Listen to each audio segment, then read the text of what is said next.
The child's screams cut through the evening air like broken glass. Theodore Harrison pulled his silver sedan into the grocery store parking lot, his hands still gripping the steering wheel as his eyes landed on the source of the sound. A little girl, no more than 6 years old, stood beside a rusted brown car. Her pink jacket was too thin for the November cold. Her face was wet with tears, and her small hands pounded against the driver's side window. Theodore sat frozen for a moment. He'd been heading home after another long day at his office, looking forward to nothing more than silence and a glass of wine. At 42, he'd built an empire in real estate development. He had everything most people dreamed of: wealth, respect, a penthouse view of the city. But he went home to empty rooms every night. No wife. No children. No family waiting for him. The little girl's cries grew louder. Theodore could see through the car window now. A woman slumped over the steering wheel, motionless. His heart dropped. He got out of his car and walked quickly toward the child. She turned to look at him with wide, terrified brown eyes. Her hair was pulled into 2 ponytails that had come loose. Her face was streaked with tears and something that looked like dried juice. "Please," the little girl sobbed. "My mama won't wake up. I tried and tried. She won't wake up." Theodore knelt down beside her, his expensive suit getting dirty on the cold pavement. "What's your name, sweetheart?" "Amara." Her voice was so small. "Amara, I'm Theodore. I'm going to help you and your mama, okay?" He pulled out his phone and dialed 911. While he talked to the operator, he kept one hand on Amara's shoulder. She was shaking. He didn't know if it was from cold or fear. Probably both. The operator asked him questions. He answered them while trying to see into the car. The woman inside wasn't moving at all. Her skin looked gray even in the parking lot lights. "Is there anyone else with you?" Theodore asked Amara gently. "A daddy? A grandmother?" Amara shook her head. "Just Mama. She said she was tired. She said we'd go home soon. But then she closed her eyes and I couldn't wake her up. I'm hungry. We were supposed to get food." Theodore's chest tightened. How long had this child been standing here alone, trying to wake her mother? He looked around the parking lot. People walked past, going in and out of the store. Had no one noticed? "When did your mama close her eyes?" he asked. "I don't know." Amara started crying harder. It was still light outside. "Now it's dark. I tried to open the door but it's locked. Mama always locks the doors." "Hours?" This baby had been standing here for hours. The ambulance arrived with flashing lights. Paramedics rushed to the car. One of them got the door open. Theodore saw them working on the woman, but their faces told him everything. She was gone. Maybe had been gone for hours while her daughter stood outside crying for her. A police officer approached Theodore and Amara. Theodore explained what he'd found. The officer was kind but needed to ask Amara questions. Where did they live? Did she have other family? The little girl didn't know her address. She said her mama had a sister named Nia but she lived far away. She didn't know any phone numbers. The paramedics came over.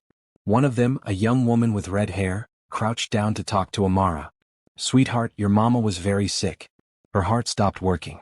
The doctors are going to take her to the hospital, but honey, I need you to understand that she's not going to wake up." Amara stared at her. "But she has to wake up. Who's going to take care of me?" Theodore felt something break inside his chest. He looked at the officer. "What happens to her now?" "We'll call child services. They'll find her emergency placement tonight, probably a foster home. Then they'll try to track down family members." "A foster home?" Theodore looked down at Amara, who was crying quietly now, her small body shaking with each sob. "She doesn't know anyone.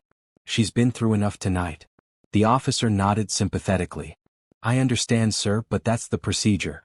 Theodore made a decision that would change his life. "No. She's coming home with me."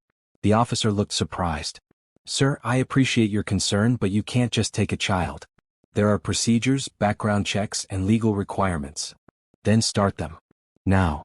Theodore pulled out his wallet and handed over his business card. "I'm Theodore Harrison. I own Harrison Development Group. I have lawyers who can work through the night if needed. This little girl shouldn't go to a stranger's house tonight. She's been traumatized enough." The officer looked at the card, then at Theodore. "Mr. Harrison, even with your resources, this takes time. Then let me stay with her wherever child services takes her. I'll sleep in my car outside if I have to. But I'm not leaving her alone." Theodore surprised himself with the firmness in his voice. He'd made billion-dollar deals with less conviction than he felt right now. Something in Theodore's face must have convinced the officer. The next few hours were a blur of phone calls, paperwork, and conversations. Theodore's lawyer arrived. Child Services sent a social worker. Everyone asked Amara gentle questions. She was exhausted, hungry, and in shock. Theodore bought her food from the grocery store. She ate a sandwich slowly, sitting in the back of the ambulance wrapped in a blanket. Finally, at nearly midnight, arrangements were made. Theodore could take Amara home with him temporarily. A social worker would visit in the morning. It wasn't standard procedure, but Theodore's clean background check, his financial stability, and his genuine concern for the child's welfare made everyone willing to bend the rules just this once. Theodore led Amara to his car. She climbed into the back seat and buckled herself in with shaking hands. As he drove through the quiet streets toward his home, he glanced in the rearview mirror. Amara was staring out the window with empty eyes. "Amara," he said softly, "I know tonight was very scary. I know you miss your mama. But I promise you something. I'm going to take care of you. You're not alone anymore." Amara didn't respond. She just kept staring out the window. Theodore gripped the steering wheel tighter. What was he doing? He didn't know anything about raising a child. He worked 60-hour weeks. His refrigerator was empty except for takeout containers. His penthouse was full of expensive furniture but no toys, no warmth, no life. But as he pulled into his building's parking garage, he knew he couldn't turn back now. He wouldn't turn back. That little girl had stood in a parking lot crying for help while people walked past. He wouldn't be another person who walked past. He parked and helped Amara out of the car. She held his hand as they walked to the elevator. Her little hand was so small in his. So trusting despite everything she'd been through. "Am I going to live with you?" she asked in the elevator. Theodore looked down at her. Her brown eyes were red from crying. Her face was streaked with dirt and tears. She looked lost and broken and so very small. "Yes," he said. "For as long as you need to. I'll be your father now if you'll let me." Amara didn't say anything. But she didn't let go of his hand either. And for Theodore that was enough for now. Have you ever wondered what you would do if you saw a child in need? Would you walk past like everyone else, or would you stop and change both your lives forever? Drop a comment below with your thoughts, and don't forget to subscribe to see how this unexpected family grows. The elevator doors opened to Theodore's penthouse. He'd lived here for 5 years and suddenly saw it through different eyes. Everything was white, gray, or black. Glass and chrome everywhere. Sharp corners. No color. No softness. Definitely no place for a 6-year-old child. Amara walked in slowly, still holding his hand. She looked around at the huge space with its floor-to-ceiling windows showing the city lights below. Theodore's home took up the entire top floor of the building. It had cost him $3 million.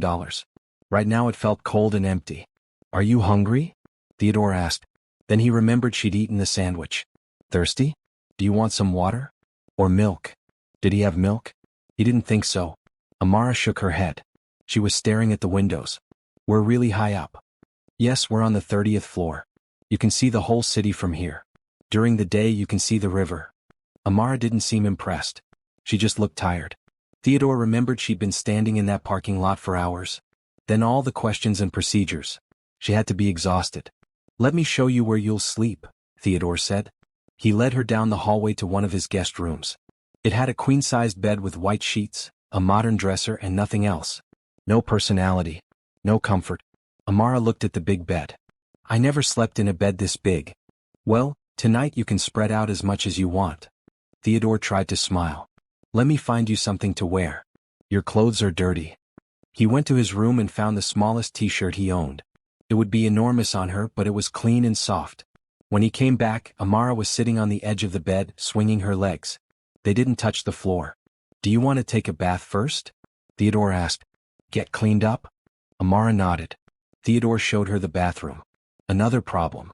He had men's soap, men's shampoo, and nothing appropriate for a child. He'd have to go shopping tomorrow. For tonight, he helped her figure out the shower controls and left her alone, standing outside the door in case she needed help.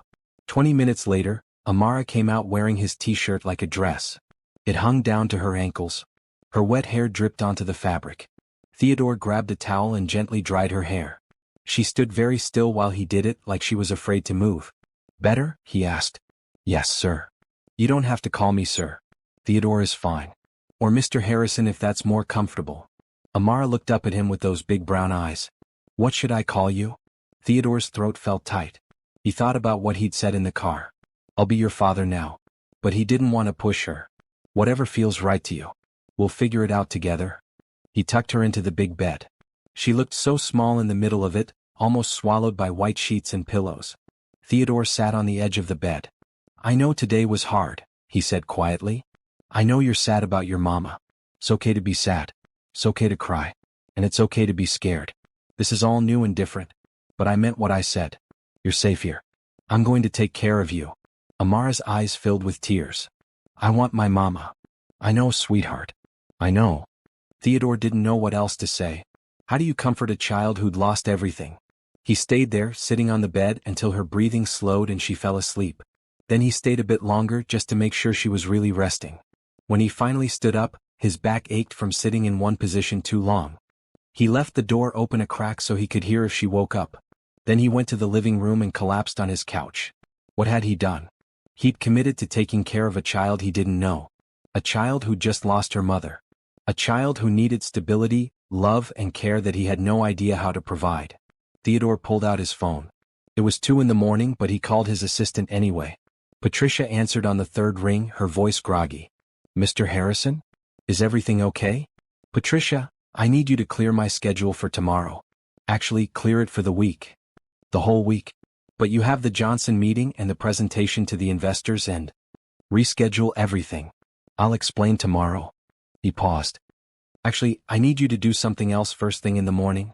I need you to go shopping. Clothes for a 6-year-old girl. Everything she might need. Pajamas, regular clothes, shoes, a winter coat. And toys. Books. Whatever a child her age would want. Can you do that? There was a long silence. Mr. Harrison, did you just say a 6-year-old girl? I'll explain everything tomorrow. Just please, can you do this? Of course. What size? Theodore realized he had no idea. She's small. Thin.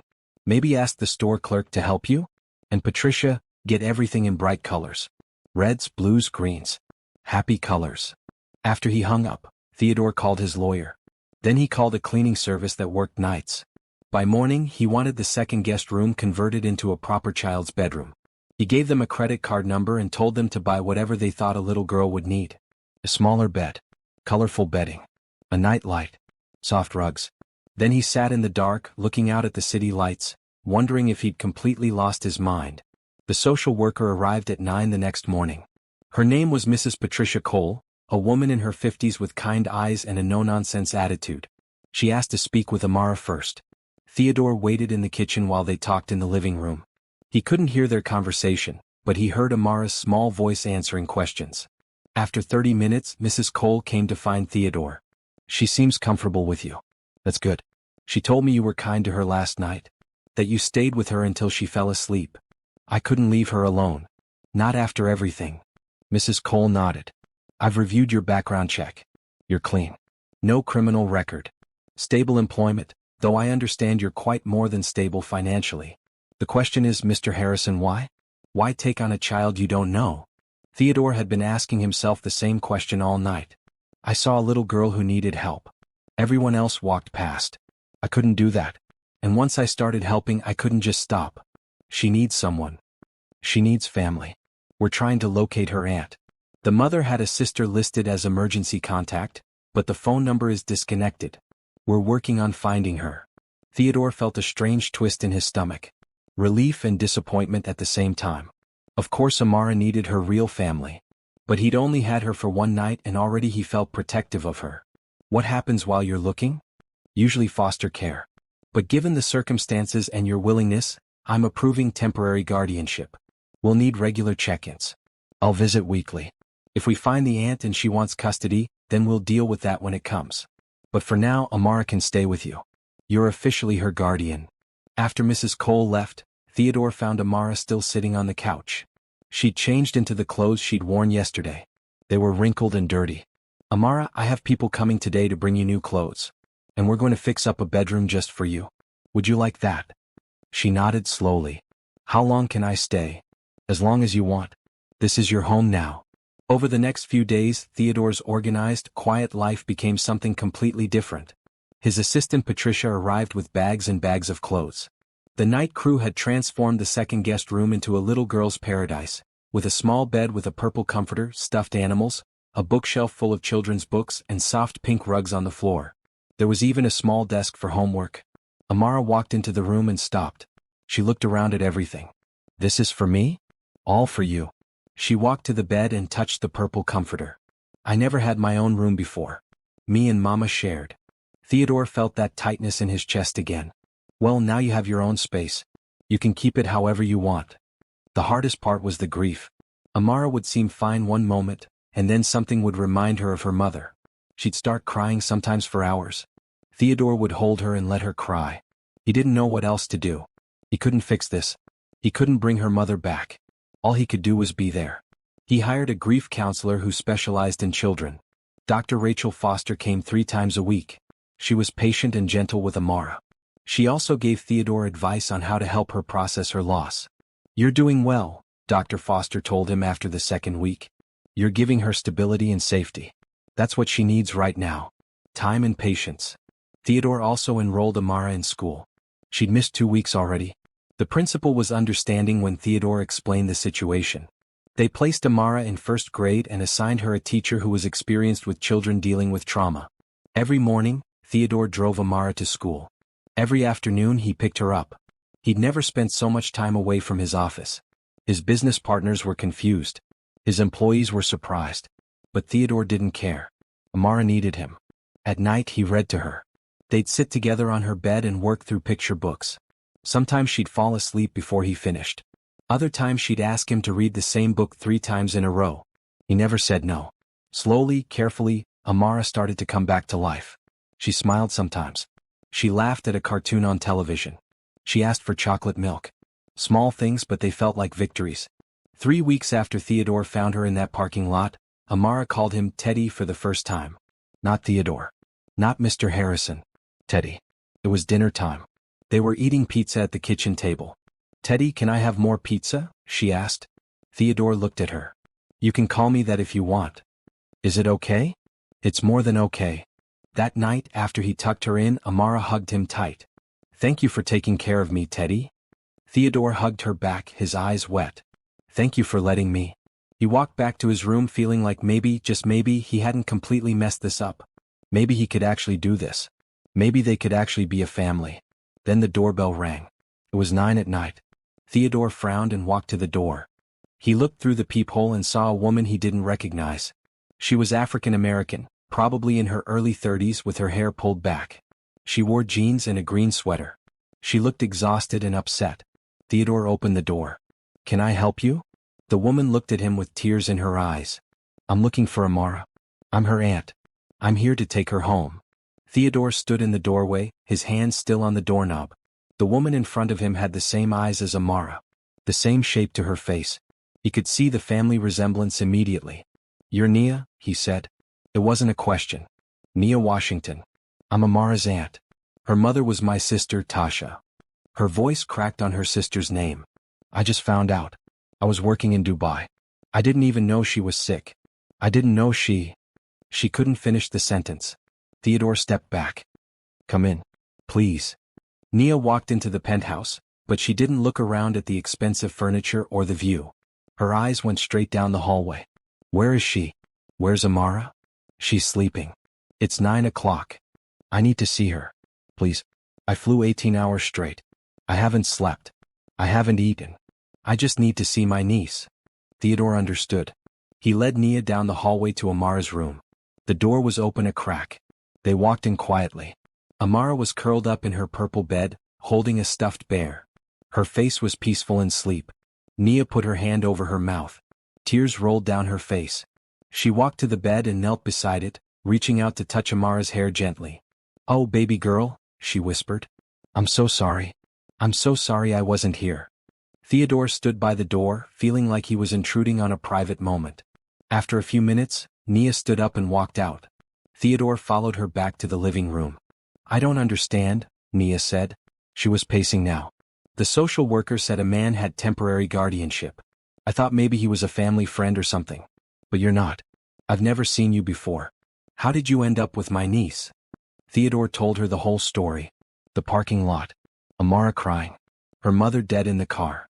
The decision to take her home instead of letting her go to foster care. Nia listened, her hand pressed to her mouth. All those people walked past her? Nia's voice was filled with anger. She was there for hours and no one helped? I was the first person who stopped. Nia looked at him for a long moment.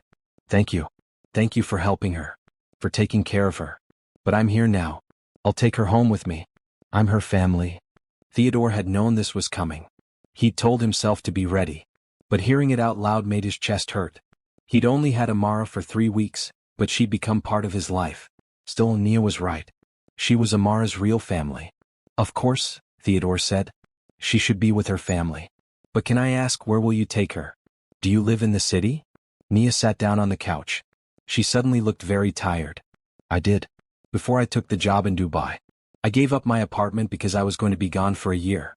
I just got back tonight. I came straight from the airport. So where are you staying? A hotel for now. I'll find an apartment. I have some money saved. Theodore sat down in the chair across from her. Amara has been through a lot. Moving again to a hotel, then to a new apartment while you're apartment hunting and job hunting. That's a lot of change on top of losing her mother. Nia's eyes flashed. What are you saying? That I can't take care of my own niece? No. I'm saying you need time to get settled. And I'm offering to help. I don't need your charity. It's not charity. It's common sense. Theodore leaned forward. Look, I know you don't know me. You have no reason to trust me. But I've spent the last 3 weeks taking care of Amara. I've seen her cry herself to sleep. I've seen her wake up screaming from nightmares. She's starting to feel safe here. She's in school. She has a routine. Taking her away from all that right now, when she's still grieving, when she's still trying to feel stable. That's not going to help her. So what do you suggest? That I just leave her with you? A stranger? No. I suggest you stay too. I have a guest house connected to this building. It's on the 5th floor. 2 bedrooms, full kitchen, completely separate entrance. You and Amara can stay there. You'll have your privacy, your own space. But Amara won't have to leave her school or her counselor or everything she's gotten used to. And you'll have time to find a job, save money, and figure out what comes next. When you're ready, really ready, you can move into your own place with Amara. Nia stared at him. Why would you do that? Why would you let us stay for free? I'm not asking you to stay for free. I'm asking you to accept help. There's a difference. I don't understand you. What do you get out of this? Theodore thought about that. What did he get? The truth was he didn't want to lose Amara. In 3 weeks she'd changed his life. She'd made his empty home feel full. She'd given him a purpose beyond work and money. But that wasn't fair to say to Nia. This wasn't about what he wanted. I get to know that Amara is okay, Theodore said. That she has her aunt and stability at the same time. That she doesn't have to lose everything all at once. That's what I get. Nia looked away. Theodore could see her fighting with herself. Pride versus practicality. He understood. She didn't want to accept help from a stranger. But she also wanted what was best for Amara. I need to think about it, Nia finally said. Of course. You can stay here tonight. There's another guest room. Get some sleep. In the morning you can talk to Amara. See how she feels. Then decide. Nia nodded slowly. Theodore showed her to the guest room. The one he'd slept in that first night before they'd converted the other room for Amara. He gave her towels and told her to help herself to anything in the kitchen. Thank you, Nia said quietly. For everything you've done for Amara. I mean that. You don't have to thank me. She's a special little girl. After Nia closed the door, Theodore went back to his room. He lay in bed staring at the ceiling. Tomorrow, Amara would wake up and find her aunt here. She'd be happy. Confused probably, but happy. She loved Nia. Theodore had heard her mention her aunt during her sessions with Dr. Foster. But what would happen after that? Would Nia take Amara and disappear? Would Theodore ever see her again? The thought made him sad in a way he didn't expect. He'd fallen in love with that little girl. Not romantic love, obviously. But the kind of love a father has for a daughter. The protective, fierce, unconditional kind. He'd told Amara he'd be her father. He'd meant it. But now her real family was here. Maybe it was time to step back. Maybe his role in Amara's life was over. Theodore didn't sleep much that night. When morning came he got up and made coffee. Nia came out of the guest room looking like she hadn't slept much either. Morning, Theodore said. Coffee? Please. They sat at the kitchen counter in silence. Then they heard small footsteps in the hallway. Amara appeared in her pajamas, her hair messy from sleep. She saw Theodore first and smiled. Morning, Teddy. Good morning, sweetheart. Then Amara turned and saw Nia. Her eyes went huge. Aunt Nia? Hi, baby girl. Nia's voice was thick with emotion. Amara ran across the room and threw herself into Nia's arms. Nia caught her and held on tight, both of them crying. Theodore turned away to give them privacy. He walked to the window and looked out at the city, his coffee cup warm in his hands. I missed you so much, Amara was saying. Did you know about Mama? Did you know she died? I just found out, baby. I came as fast as I could. Are you going to stay? Please stay. I want you to stay. Theodore heard them talking, heard Amara's excitement and relief. This was good. This was what she needed. Family. After a while, Nia came to find Theodore. Amara was in her room, getting dressed for school. She wants me to stay, Nia said. She asked if I could live here too. I didn't know what to say. What do you want to say? Nia looked at him. I want to be proud and independent. I want to tell you I don't need help. But the truth is, I do. I spent all my savings on medical bills for my mom before she died 2 years ago. Then I took the job in Dubai to rebuild. I have about $5,000 saved. That's not enough to rent an apartment and support Amara in this city. Not for long. So accept my offer. Stay in the guest house. Take the time you need. If I do this, there have to be rules. This isn't charity. I'll pay you back. Every cent. When I get back on my feet, I'll pay rent, I'll pay for Amara's expenses, everything. Agreed. And I need to find a job right away. I'm a certified nursing assistant. I was working at a hospital before Dubai. I know people at several hospitals in the city. I can make some calls. Nia hesitated, then nodded. Okay. Thank you. But I'm serious about paying you back. I know you are. They shook hands. Theodore felt relief flood through him. He wouldn't lose Amara. Not yet, anyway. They'd figure out how to make this work. Later that day, Theodore took Amara to school while Nia moved her things from the hotel into the guest house. It wasn't much. 2 suitcases. When Theodore and Amara came back that afternoon, Nia was waiting in the guest house living room. It was smaller than Theodore's penthouse but still nice. 2 bedrooms, an open kitchen, and windows that looked out on the city. Amara was thrilled. She ran from room to room, excited that her aunt was here. That night, Amara wanted to eat dinner with both of them. So Nia came upstairs to Theodore's place and they ordered Chinese food. It was strange, sitting at his table with Nia and Amara. Like playing house. Like pretending to be a family. But as they ate and talked, as Amara told Nia about her school and her counselor and the books Theodore read to her every night, it started to feel less like pretending. Maybe this could work. Maybe they could all be part of Amara's life together. Maybe this was exactly what she needed. After dinner, Nia took Amara downstairs to get ready for bed. Theodore cleaned up the kitchen, his mind spinning. He'd made a lot of big decisions in his life. Business deals worth millions of dollars. Real estate investments that could make or break his company. But none of them had felt as important as this. He'd just invited a woman he didn't know to live in his building. A woman who was now part of his life whether he wanted it or not. A woman with beautiful brown eyes and a fierce love for her niece. A woman who made him feel things he hadn't felt in a very long time. Theodore pushed that thought away. This wasn't about him. This was about Amara. Only about Amara. But as he went to bed that night, he couldn't stop thinking about Nia Washington. And he couldn't stop wondering what the next few weeks would bring. The first few days with Nia living in the guest house were awkward. Theodore wasn't sure how to act around her. Should he check in every day? Give her space? Offer more help? He didn't want to overstep, but he also didn't want to seem cold or uncaring. Nia seemed to be struggling with the same questions. She'd bring Amara upstairs in the mornings so Theodore could drive her to school. But she'd leave right away, barely staying long enough for coffee. At night, she'd come get Amara after dinner. They'd go back downstairs to their separate space. Amara was the bridge between them. She wanted time with both of them. She'd talk about Nia to Theodore and about Theodore to Nia.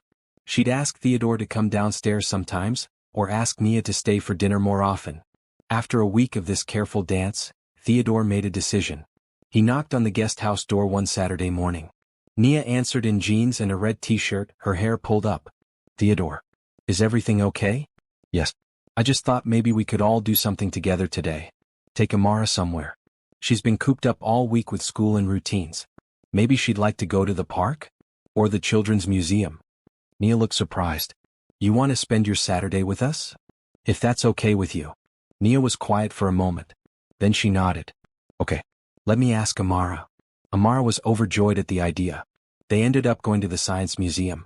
It was full of interactive exhibits for kids. Amara ran from one to another, pulling both Theodore and Nia along. She wanted them to see everything, to do everything with her. In the physics section there was a display about bridges. Amara spent 20 minutes building different structures and testing them. Theodore found himself standing next to Nia, watching. "She's smart," Nia said quietly. Tasha always said that. She wanted Amara to go to college someday. To have opportunities she never had. "What happened to your sister?" Theodore asked gently. "If you don't mind me asking." Nia's face was sad. She had a bad heart. Congenital heart disease. She'd been sick her whole life. The doctor said she shouldn't have kids, but she wanted Amara so badly. She took the risk. And for 6 years she did okay. She managed. But her heart was getting worse. She knew it. I think that's why she tried so hard to do normal things with Amara, even when she didn't feel good. She wanted to give her as much as she could while she was still here. "I'm sorry." "Me too. We grew up in foster care together. Our mom had us but couldn't take care of us. Drugs. We bounced around different homes. Tasha always protected me. She was older by 2 years. When we aged out of the system, she worked 2 jobs to put me through nursing school. She was supposed to be the one I took care of when I got established. That was the plan. But then I had to go to Dubai for the money and..." Her voice broke. "I should have been here." Theodore didn't know what to say. So he just stood there with her, both of them watching Amara play. After a while, Nia spoke again. "Thank you for this. For taking care of her when I couldn't. I know I've been prickly about accepting help.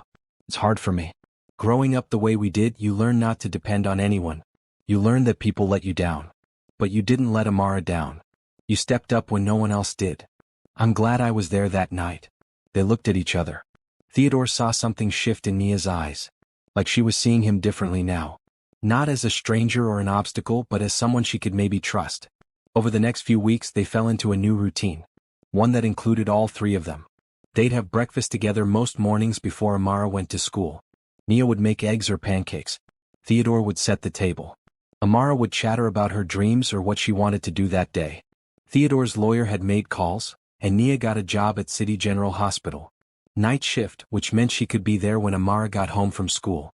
Theodore adjusted his schedule to do the morning routine with Amara, and Nia would take over in the afternoons and evenings. They became co-parents without ever discussing it. They'd text each other about Amara's day, about her moods, about little things she said or did. Theodore would tell Nia if Amara seemed sad on the way to school. Nia would tell Theodore if Amara had nightmares. One night, about a month after Nia had arrived, Theodore came home late from a business dinner. It was almost 11. He was surprised to see a light on in his kitchen. Nia was sitting at his counter, a cup of tea in her hands. "Hey," Theodore said. "Everything okay? Where's Amara?" "Asleep downstairs. I just needed a few minutes alone. I hope it's okay that I came up." "Of course it's okay." Theodore hung up his coat. "Want company or should I leave you alone?" "Company would be nice." Theodore made himself tea and sat down across from her. They were quiet for a while. It was a comfortable quiet. Not awkward. "I've been thinking," Nia finally said. "About everything. About what you've done for us. And I realized I've never really asked you why. Not the surface reasons. The real reason. Why did you really take Amara home that night? Most people wouldn't have. Most rich guys definitely wouldn't have." Theodore thought about how to answer. "I was lonely," he said honestly. "I'd built this whole life. Money, success, respect. But I'd forgotten to build a life that meant something. I went home to an empty apartment every night. I had no one. And then I saw this little girl who had no one either. And I thought maybe we could both be less alone." Nia looked at him with those dark eyes. "And now? Now that I'm here and I'll eventually take her away. How do you feel about that?" "Scared," Theodore admitted. "I've gotten attached.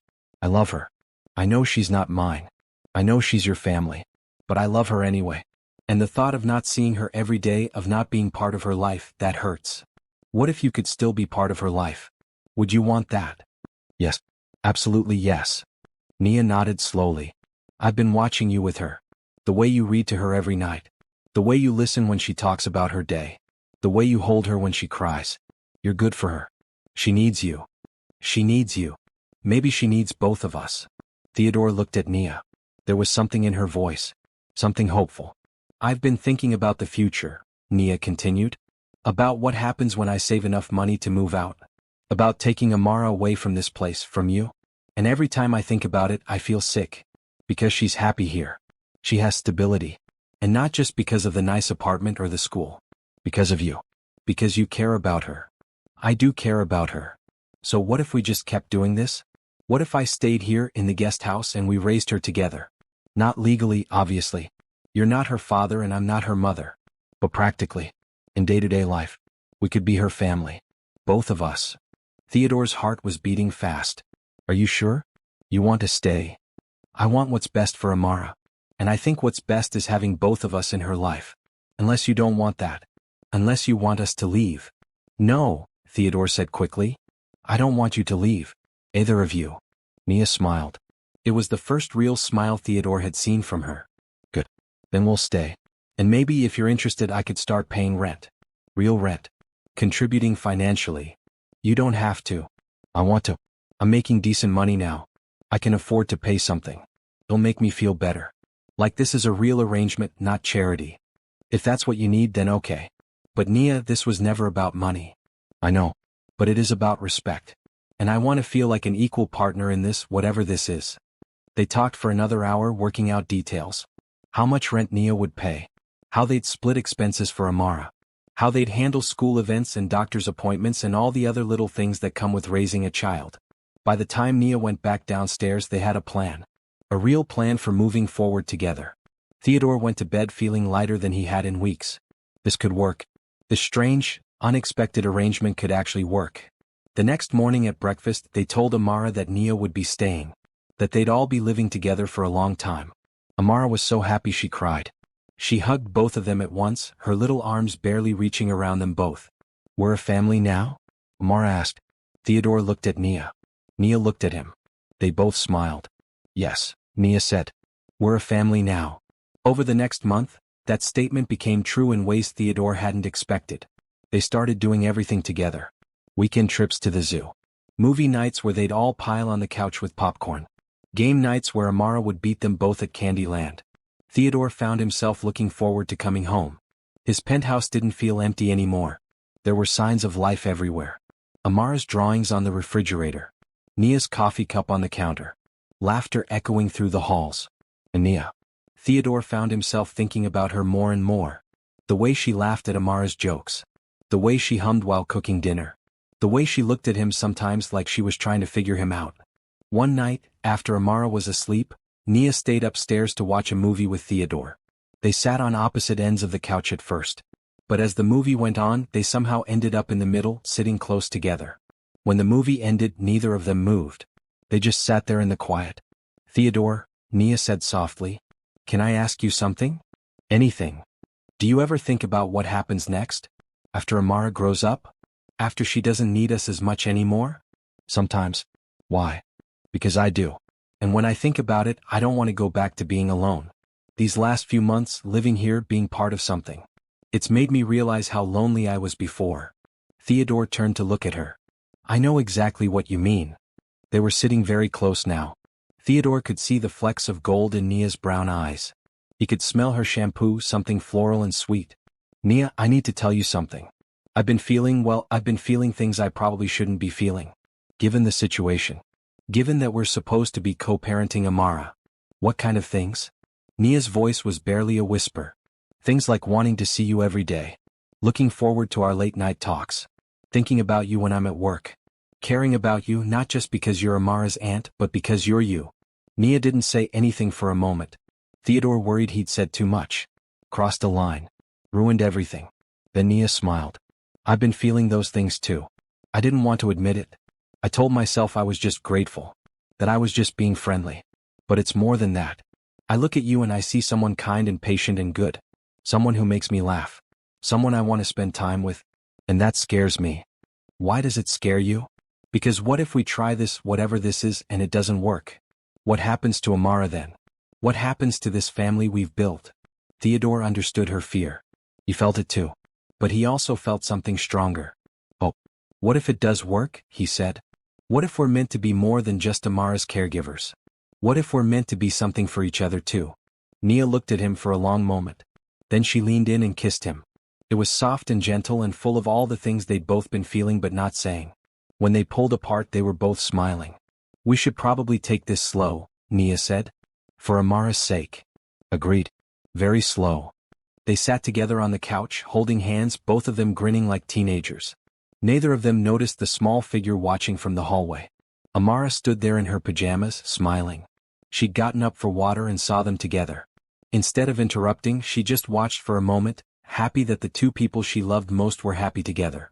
Then she went back to bed, content in the knowledge that her family was growing in all the right ways.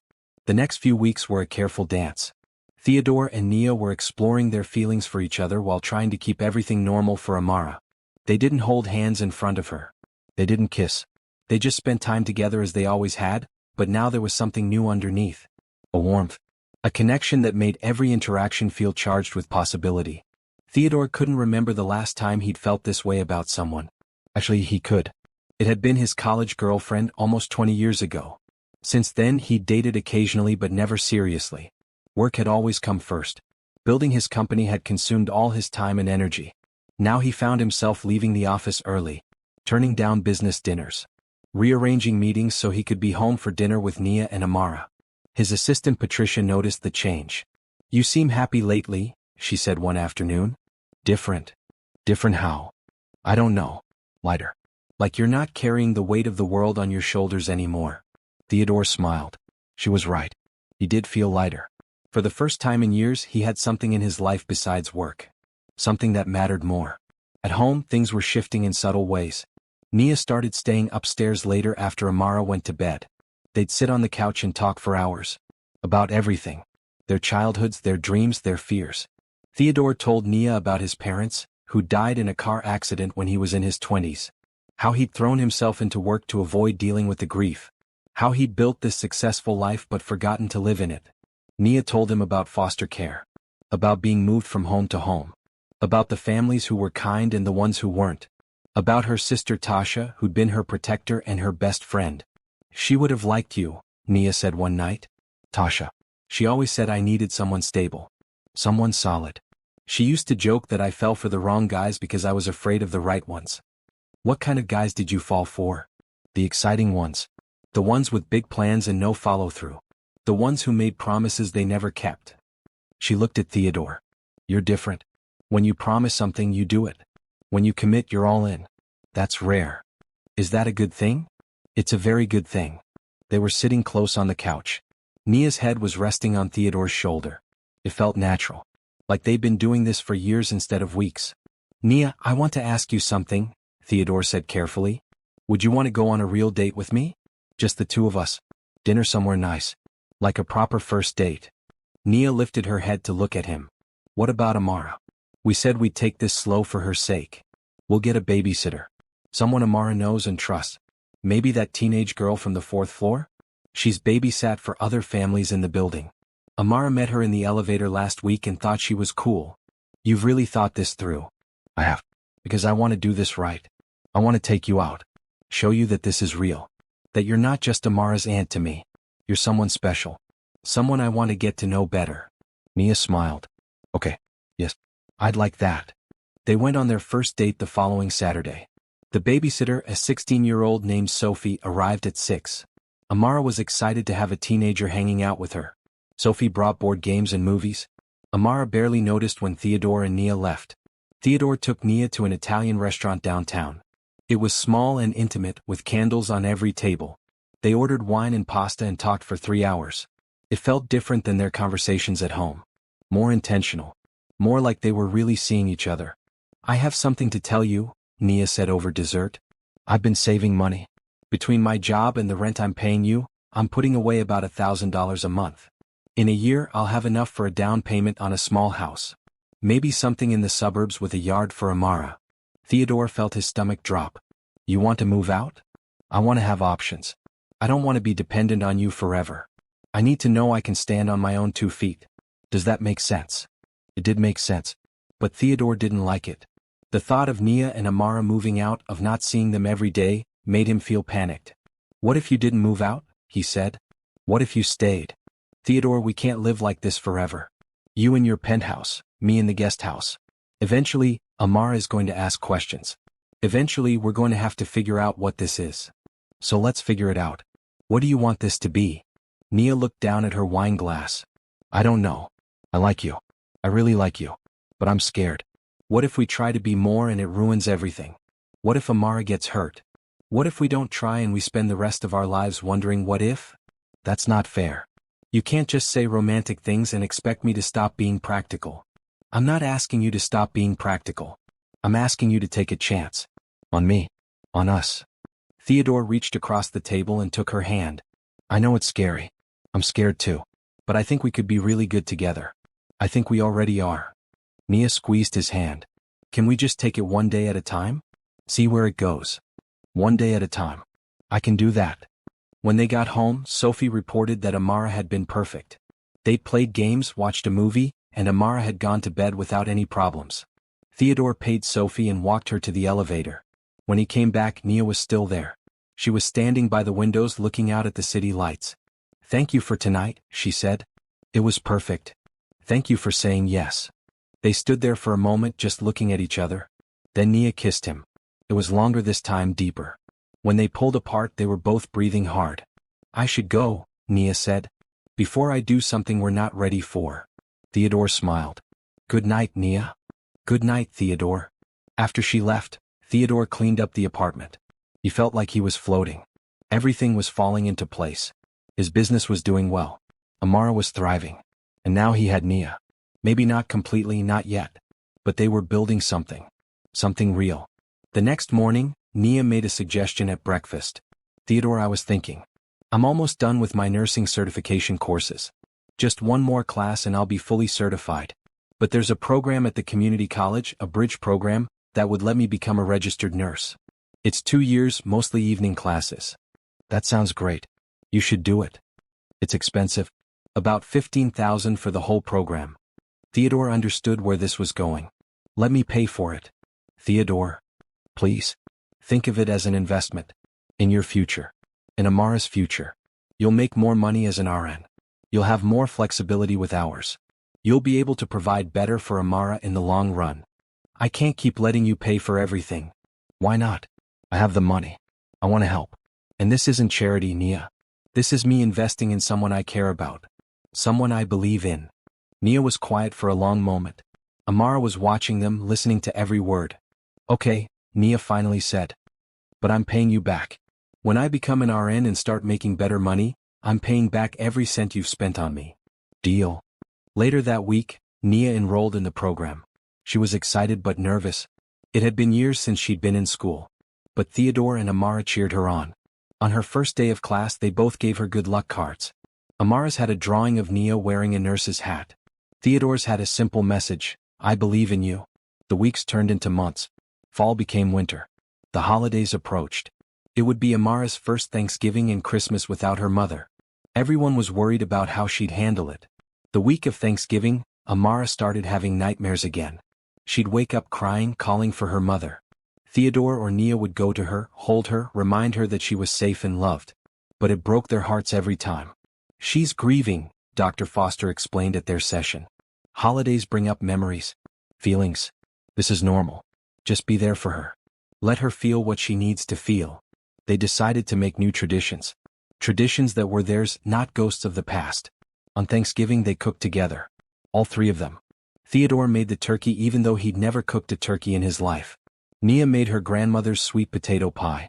Amara helped make rolls from scratch, her little hands covered in flour. They ate at Theodore's big dining table. Just the three of them. Before they ate, they went around and said what they were thankful for. I'm thankful for Teddy, Amara said, because he found me when I was scared. And I'm thankful for Aunt Nia because she came back to be with me. And I'm thankful we're all together. I'm thankful for this beautiful little girl, Nia said, her voice thick with emotion. And for second chances. And for people who show up when you need them most. I'm thankful for both of you, Theodore said. For making my house a home. For making my life mean something. I didn't know what I was missing until I found you both. They held hands around the table and smiled at each other. A family. Not by blood but by choice. By love. After dinner they watched movies and played games.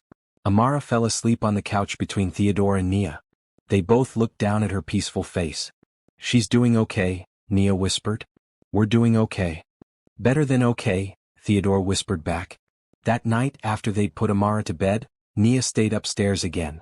They were sitting on the couch, close together. "I need to tell you something," Nia said. "Something I've been thinking about for a while now." "What is it?" "I love you. I didn't want to. I tried not to. But I do." "I love you, Theodore Harrison." Theodore felt his heart expand. "I love you too. I think I've loved you since the first time I saw you standing at my door, crying and fierce and ready to fight for Amara. You're the strongest person I know." "I don't feel strong." "You are. You're raising your sister's child while going to school and working full-time. You're building a new life from nothing. You're letting yourself trust again after being let down so many times. That's not just strong. That's incredible." Nia kissed him. They stayed on that couch for hours, talking and kissing and planning their future. They didn't know what that future looked like exactly, but they knew they wanted to build it together. When Nia finally went downstairs, Theodore sat alone in his living room. He looked around at the space that had once felt so empty.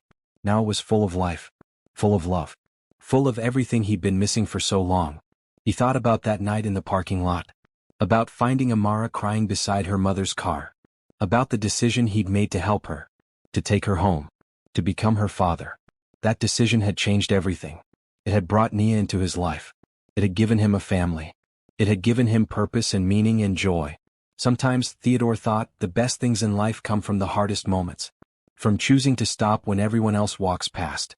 From choosing love when it would be easier to choose loneliness. He went to bed that night grateful for every choice that had led him here. And excited for every choice that was still to come. December arrived with the first snow. Amara pressed her face against the window, watching the flakes fall. She'd never really had the chance to play in snow before. Her mother had been too sick last winter to take her outside much. "Can we go out?" Amara asked at breakfast. "Can we build a snowman?" Theodore looked at Nia. Nia smiled and nodded. "After school," Theodore promised. "We'll all go to the park and build the biggest snowman you've ever seen." That afternoon they bundled up in winter coats and boots. Theodore had bought Amara a blue puffy coat that made her look like a little marshmallow. She loved it. They went to the park near the building and spent 2 hours in the snow. Amara had never been so happy. She made snow angels. She caught snowflakes on her tongue. Theodore and Nia helped her roll the snowballs for the snowman. They used rocks for eyes, a carrot for a nose, and an old scarf Theodore had in his closet. At one point, Amara threw a snowball at Theodore. He pretended to be mortally wounded, falling into a snowbank. Amara laughed so hard she couldn't breathe. Then Nia joined in and soon they were having an all-out snowball fight. The three of them against no one, just throwing snow and laughing. When they finally went home they were soaked and freezing. Theodore made hot chocolate while Nia helped Amara into dry clothes. They all ended up on the couch under blankets, drinking cocoa and watching the snow fall outside the windows. "This is the best day ever," Amara announced. "Better than the museum?" Theodore teased. "Better than everything." Nia looked at Theodore over Amara's head.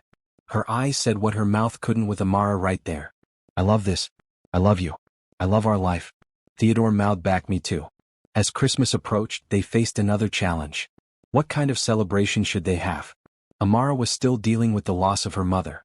But she was also a 7-year-old girl who believed in Santa Claus and magic. "We should make it special," Nia said one night after Amara was asleep. "She deserves to have good memories of this Christmas. Not just sad ones." "What did you and Tasha usually do?" "Not much. Tasha couldn't afford big celebrations. They get a small tree. Exchange one present each. Watch Christmas movies together. It was simple but nice." "What if we go bigger this year?" "Not crazy. But special. A real tree. Decorations. Presents. The whole thing." "Theodore, you don't have to." "I want to. Please. Let me do this for her. For both of you." Nia thought about it. Then she nodded. "Okay. But I'm helping pay for presents. And I'm cooking Christmas dinner. Deal." The next Saturday they took Amara to pick out a Christmas tree. She chose one that was way too big for Theodore's living room. But they got it anyway. They spent the afternoon decorating it with lights and ornaments. Theodore had bought way too many decorations. Every store they went to, he'd see something he thought Amara would like and buy it. "You're spoiling her," Nia said, but she was smiling. "Is that so wrong?" "No. It's actually really sweet." Amara hung ornaments while singing Christmas songs off-key. She was in her element. Happy and excited and looking forward instead of back. It was exactly what they'd hoped for. That night they watched Christmas movies together. Amara sat between Theodore and Nia, holding both their hands. Halfway through the second movie she fell asleep. Theodore carried her to bed while Nia cleaned up the popcorn and cocoa mugs. When Theodore came back, Nia was standing by the Christmas tree. The lights made her skin glow. She was wearing jeans and a green sweater. Her hair was loose around her shoulders. Theodore thought she was the most beautiful thing he'd ever seen. "What are you thinking about?" he asked. "About how much my life has changed in 6 months. In March I was working in Dubai, alone, sending money home to Tasha. I thought I'd be there for another year at least. Then I got the call that Tasha was gone. I flew home thinking my life was over, that I'd lost everything. But instead I found this. Mara. A real home. A real family." Theodore walked over and wrapped his arms around her from behind. They stood there looking at the tree together. "I never believed in fate," Nia continued. "Growing up the way I did, it seemed like everything was random. Bad things happened for no reason. Good things never lasted. But now I wonder. Because how else do you explain all of this? You finding Amara that night. Me coming here. Us falling in love. It feels like it was meant to be." "Maybe it was," Theodore said. "Maybe some things are just meant to happen." Nia turned in his arms to face him. "Theodore, I need to ask you something. And I need you to be honest with me. Always. What do you see when you look at the future? When you think about where this is going?" Theodore knew what she was really asking. Where was their relationship headed? What did he want long-term? "I see us," he said simply. "I see Amara growing up here. I see you finishing nursing school and getting your dream job. I see us having dinners together and holidays together and all the normal things that families do. I see growing old with you. Maybe having more kids someday if that's something you want. I see forever." "You want forever with me?" "Yes. Absolutely yes. Do you want that too?" Nia kissed him instead of answering. But the kiss said everything. "Yes. Forever. Always." They stood there by the Christmas tree holding each other, both of them feeling like they'd found something they'd been searching for their whole lives. Belonging. Home. The weeks leading up to Christmas were busy. Nia had finals for her first semester of nursing school. Theodore had year-end business to finish. Amara had a holiday concert at school where she sang carols with her first-grade class. They all went together and sat in the front row, beaming with pride. Theodore watched Amara up on stage in her red dress, singing with all her heart. He thought about how far she'd come. How broken she'd been that first night. How slowly she'd started to heal. How happy she was now. He'd done that. Him and Nia together. They'd taken a traumatized little girl and given her stability and love and hope. After the concert they got ice cream even though it was freezing outside. Amara got chocolate chip with sprinkles. She sat between Theodore and Nia at the ice cream shop, swinging her legs and talking about the concert. "Did you see me?" she asked. "Did you see me singing?" "We saw you," Nia said. "You were the best one up there." "Really?" "Really," Theodore agreed. "You were amazing." Amara grinned, chocolate ice cream on her face. "I love you guys. Both of you. So much." "We love you too, sweetheart," Nia said. That night, after Amara was in bed, Theodore brought up something he'd been thinking about. He and Nia were in his living room, sitting on the couch as usual. "Nia, I want to talk about something important." "Okay. What is it?" "I want to officially adopt Amara. Make it legal. Make her my daughter in every way, not just emotionally." Nia was quiet for a long moment. "Theodore, she has me. She has family. You don't have to adopt her." "I know I don't have to. I want to. I want her to know that I'm committed to her for life. That I'm not going anywhere. That she'll always have me no matter what." "What about me? Where does that leave me legally?" "I'm her aunt. Her legal guardian right now. You could still be her guardian. Or we could share custody. Or..." Theodore hesitated. "Or we could make this official in another way." "What do you mean?" Theodore took Nia's hand. "I mean, what if we got married? Then we'd both be her legal parents. We'd be a real family in every way." Nia's eyes went wide. "Theodore, did you just propose to me?" "Not officially. I don't have a ring. I didn't plan this out. But yes, I guess I did." "Nia Washington, will you marry me?" Nia started laughing and crying at the same time. "You're crazy. We've only been together for a few months. So, when you know, you know. I knew the first time I saw you standing at my door. I knew when you sat beside Amara's bed crying. I knew when we built that snowman. I knew when we decorated the Christmas tree. I know right now. I love you. I want to marry you. I want to build a life with you." "What about Amara? Shouldn't we ask her how she feels about all this?" "Absolutely. We'll talk to her together. But Nia, I need to know how you feel first. Do you want this? Do you want to marry me? Nia looked at him with tears streaming down her face. Yes. Yes, I want to marry you. I want to be your wife. I want us to be Amara's parents. I want all of it. Theodore pulled her into his arms and kissed her.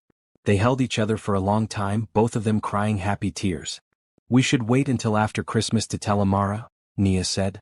Let her have the holiday first. Then we'll sit down with her and talk about it properly. Good idea. But I'm buying you a ring tomorrow. You don't have to get anything expensive. I'm getting you whatever ring you deserve. Which is the best ring in the world. Nia laughed. You're impossible. You love me anyway. I really do.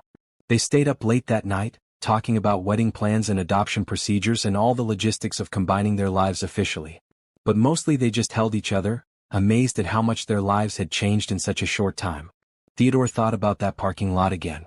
About finding Amara. About making the choice to help her instead of walking past. That choice had led him here. To this moment. To this woman. To this family. Sometimes the biggest moments in life don't feel big when they're happening. Sometimes they feel small and quiet. Like stopping in a parking lot. Like holding a crying child's hand. Like promising to be there. But those small moments grow.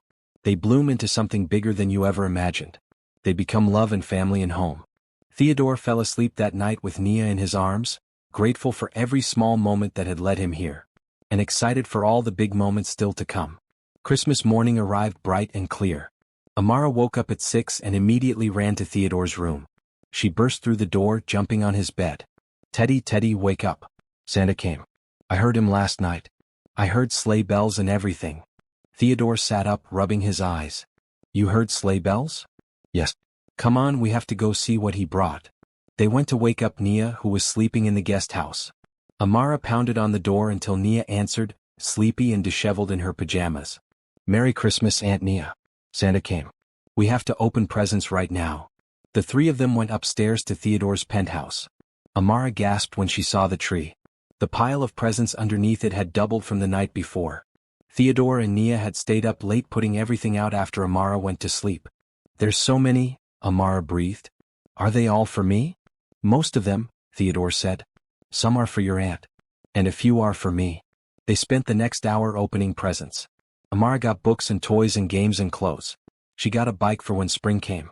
She got art supplies and stuffed animals and a child's camera. With each gift, she'd squeal with delight and hug whoever gave it to her.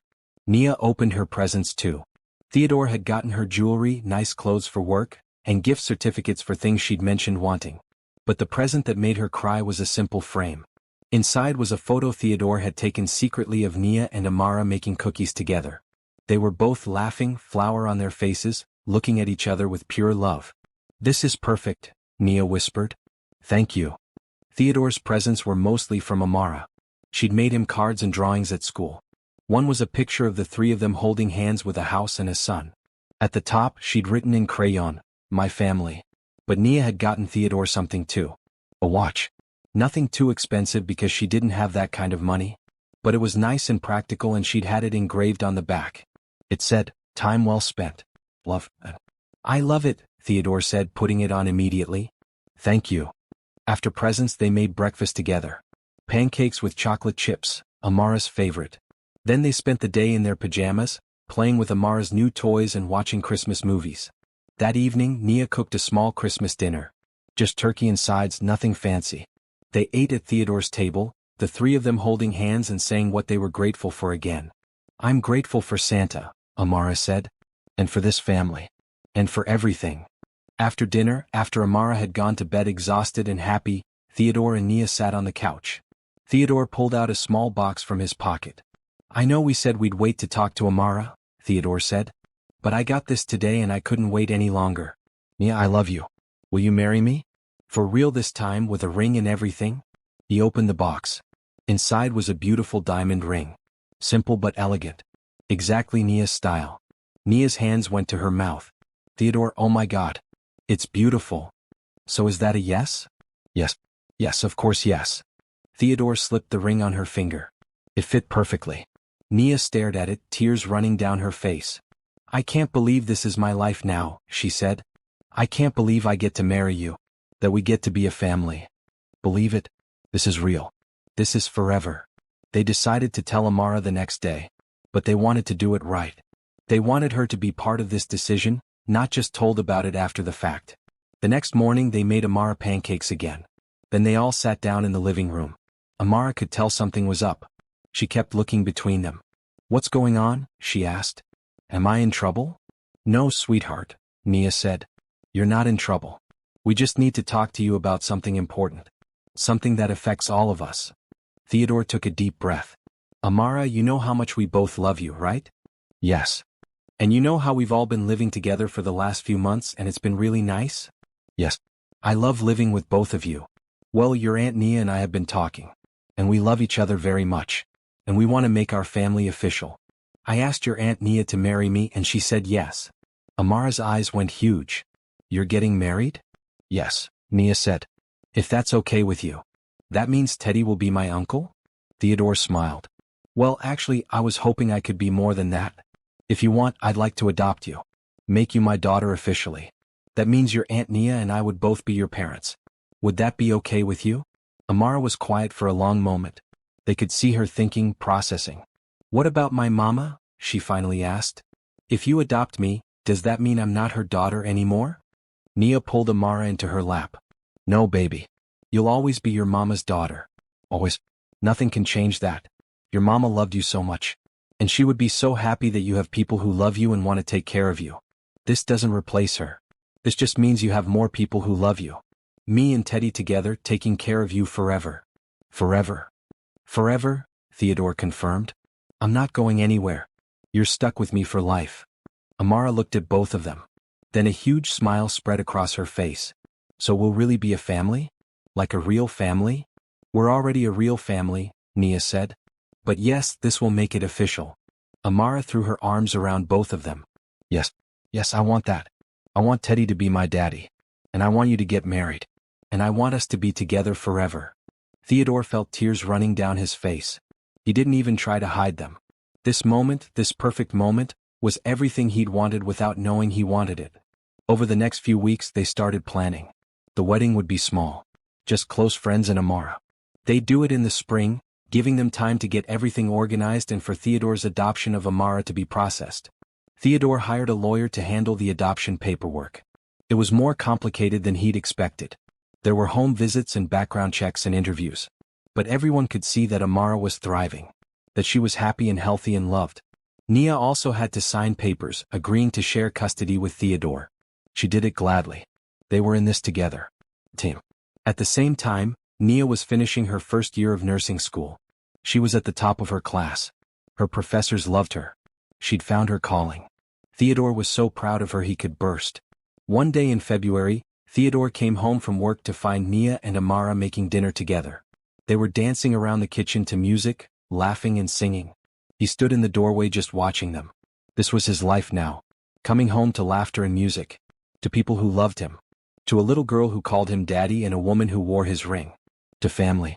Daddy, Amara called when she saw him. She'd started calling him that after Christmas. Every time she said it, Theodore's heart grew. "We're making spaghetti.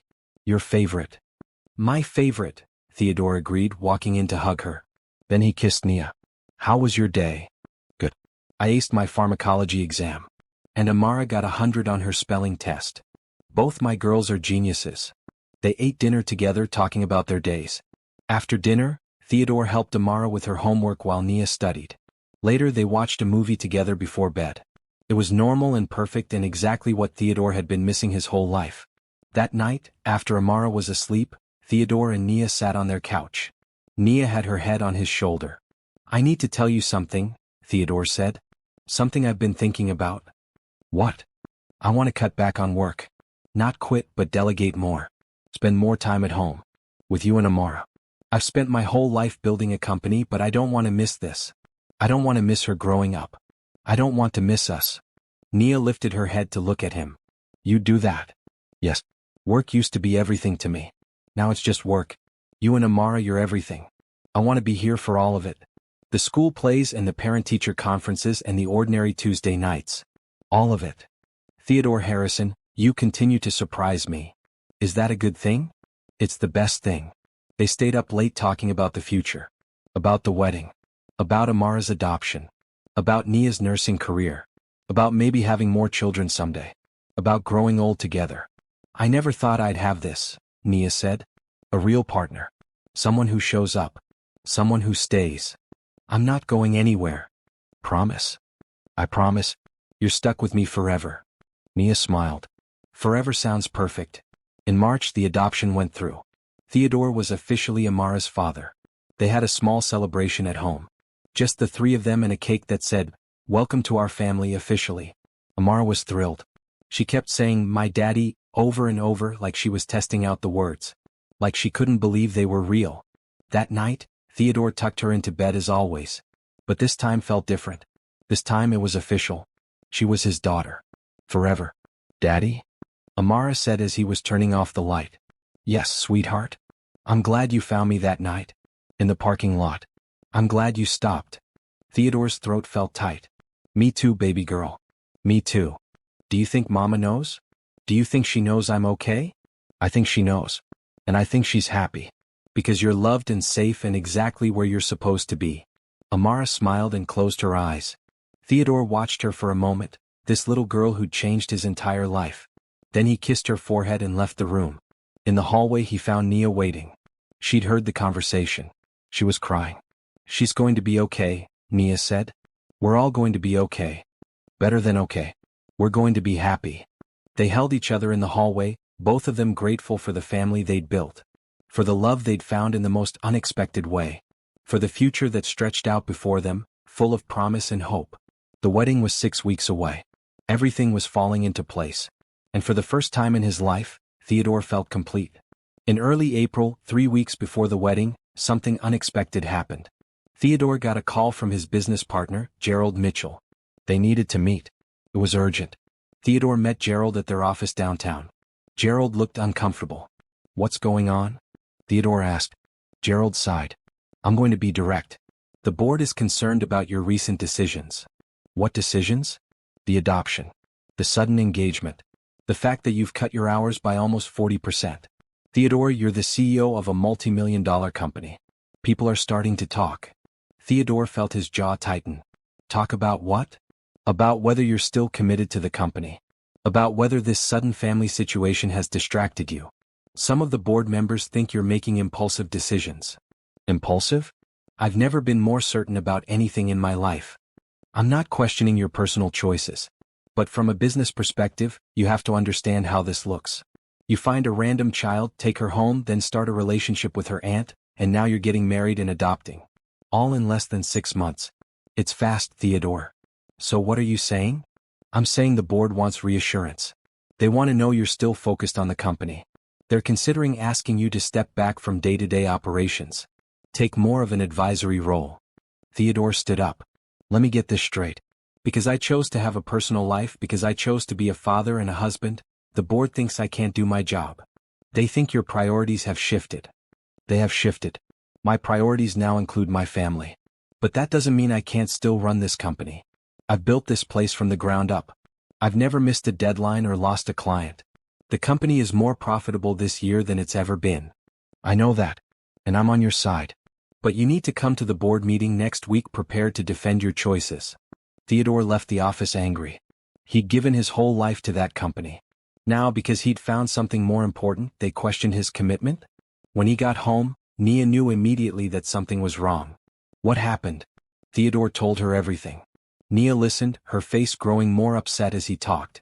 They can't do that, she said. They can't punish you for having a family.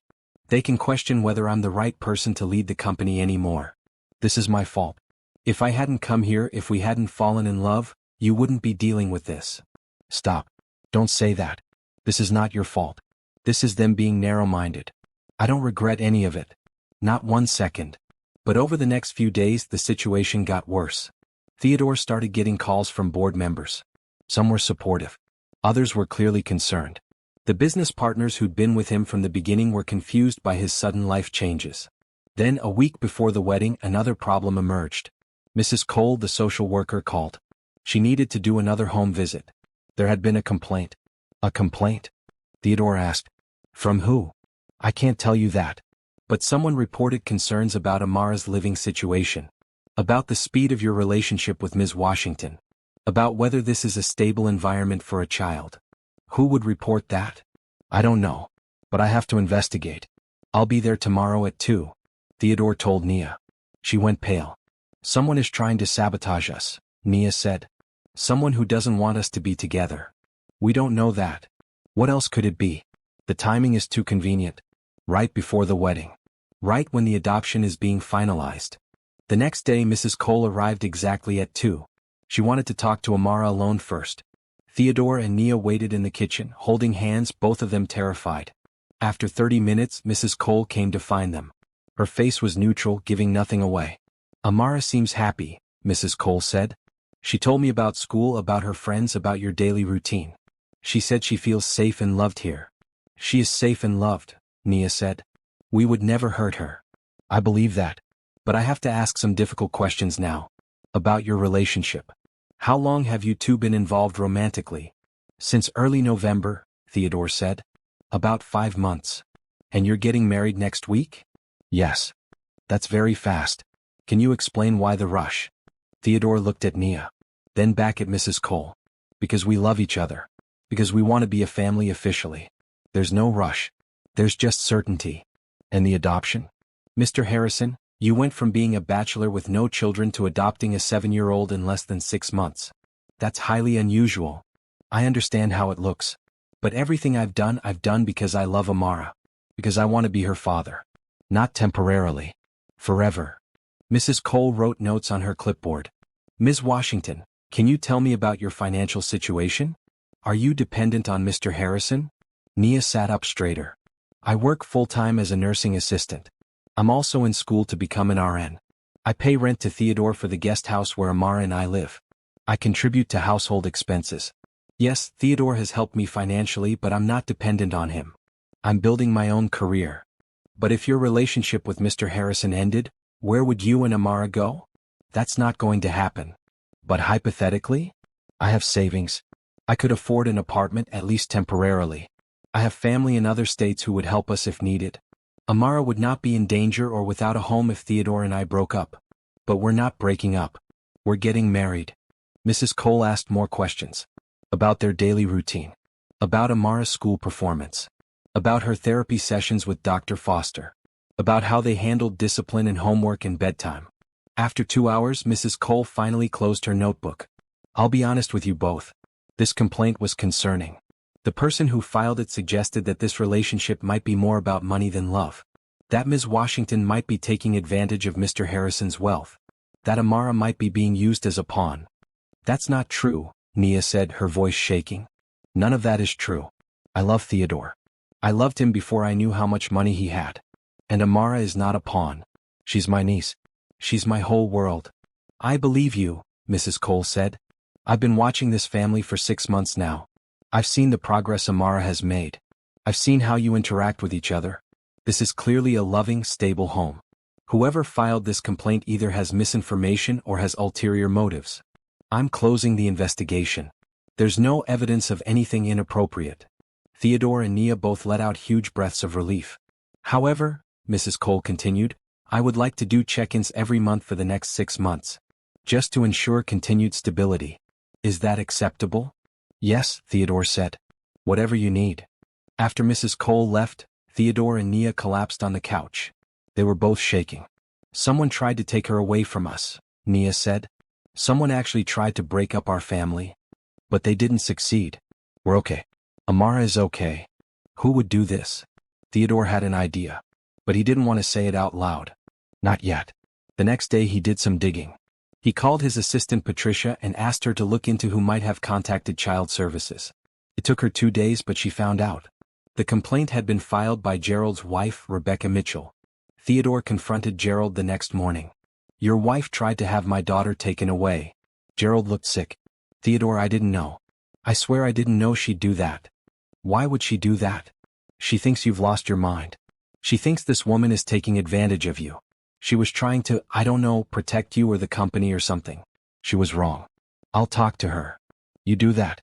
And Gerald, I need to be clear. I'm not stepping back from the company. I'm not letting anyone question my commitment. But my family comes first now. If the board can't accept that, I'll find a board that can. Theodore went to the board meeting prepared to fight. But he didn't have to. Several board members spoke up in his support. They pointed out that his work quality hadn't declined, that the company was thriving, that everyone deserved to have a personal life. By the end of the meeting, it was decided. Theodore would remain CEO. No changes. And Rebecca Mitchell was asked to resign from the company's charitable board for her inappropriate actions. When Theodore got home that night, he found Nia and Amara making dinner. They both looked up when he came in. "How did it go?" Nia asked. "I still have my job. The adoption stands. We're okay." Amara ran over and hugged him. "I knew you'd fix it, Daddy." Theodore hugged her back, his eyes closing. They'd weathered the storm. Someone had tried to break them apart and they'd stood firm. Together. That night, after Amara went to bed, Theodore and Nia talked. "This is going to keep happening," Nia said. "People are going to judge us. Question us. Think I'm a gold digger or that you're having a midlife crisis. Let them think whatever they want. I know the truth. You know the truth. That's all that matters. Is it enough?" "It's more than enough. Nia, look at me. I love you. I'm marrying you in 4 days. No one can stop that. No one can take this away from us unless we let them." Nia leaned into him. "I'm scared. So am I. But we're scared together. And that makes us stronger."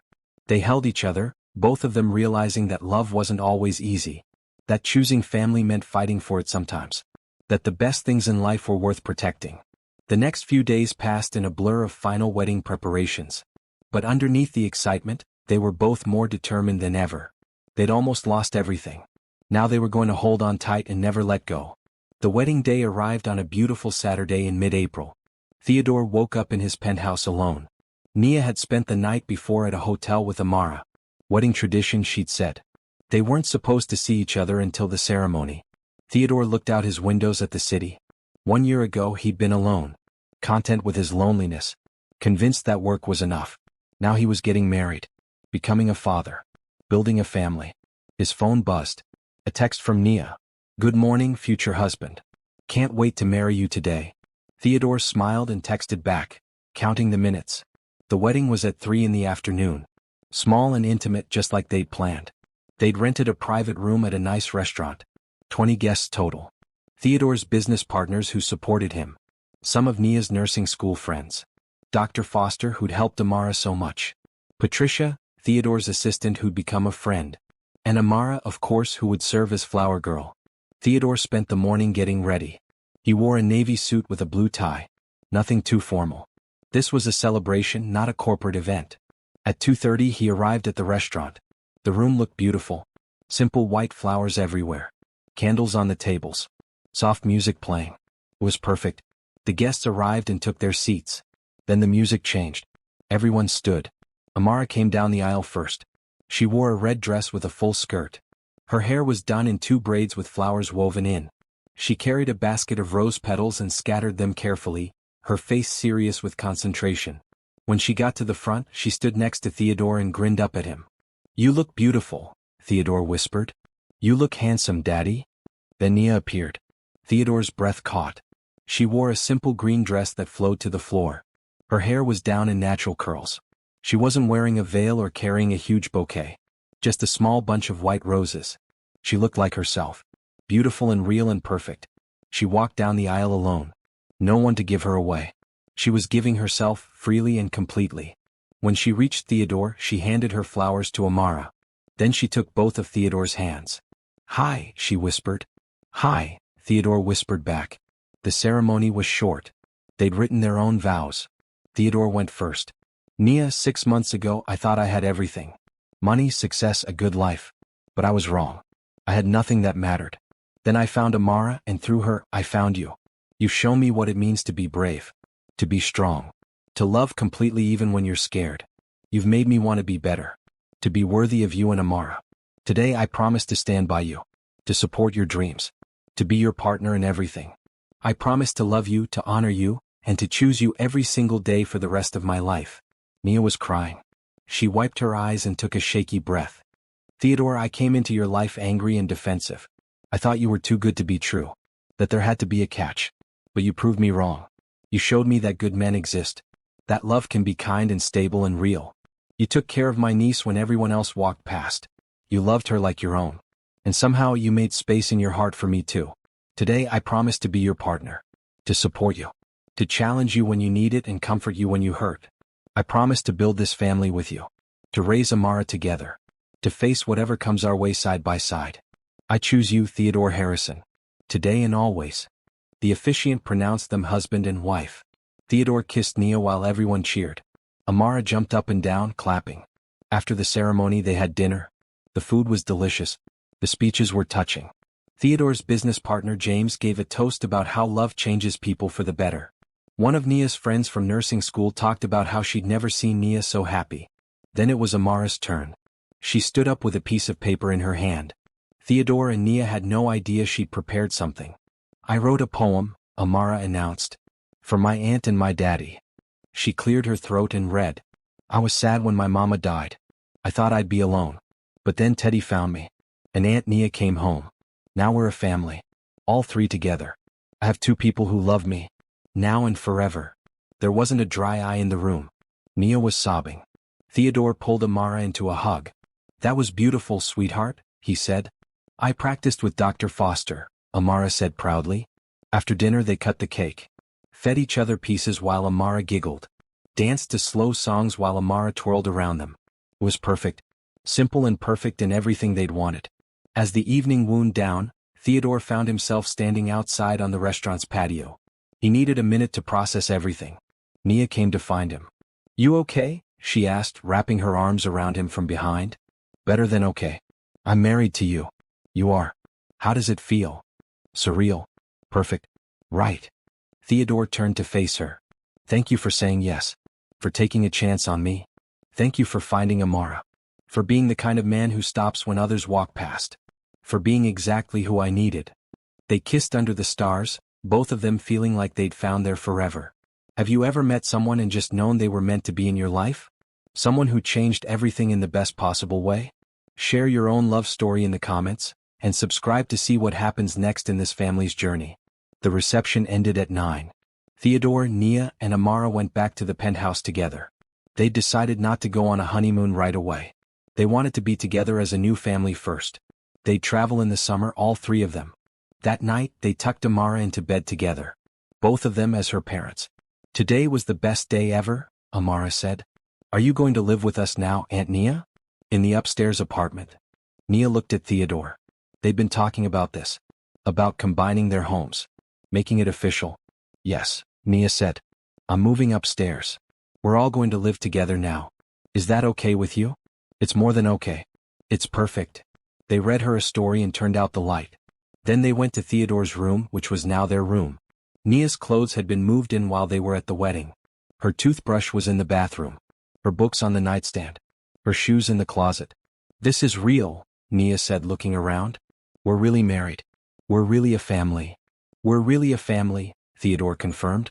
They spent their wedding night talking and laughing and making plans. They talked about Nia's nursing career. About Theodore cutting back even more on work. About maybe having another baby in a few years. About growing old together. I want more kids, Nia said. Is that okay? I want Amara to have siblings. I want that too. Not right away. But yes, I want more kids with you. Really? You'd go through diapers and sleepless nights and all of that? With you? Absolutely. I missed out on Amara's baby years. I'd love to experience that. To have a baby with you. Nia kissed him. You're going to be such a good dad to all our kids. All? How many are we talking? I don't know.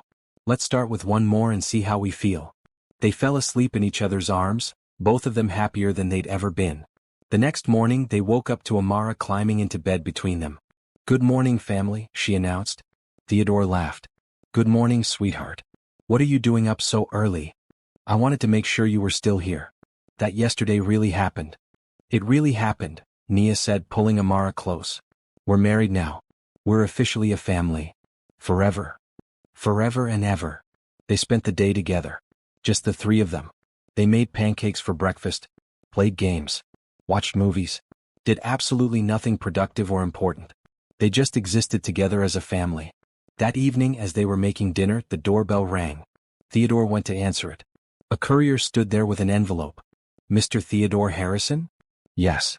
This is for you. It requires a signature. Theodore signed and took the envelope. It was thick and official looking. He opened it while walking back to the kitchen. Inside was a legal document. And as Theodore read it, his blood ran cold. "What is it?"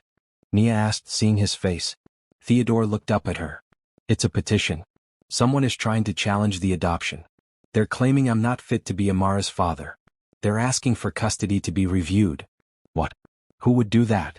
Theodore looked at the signature at the bottom of the document. His hands were shaking. "Gerald Mitchell.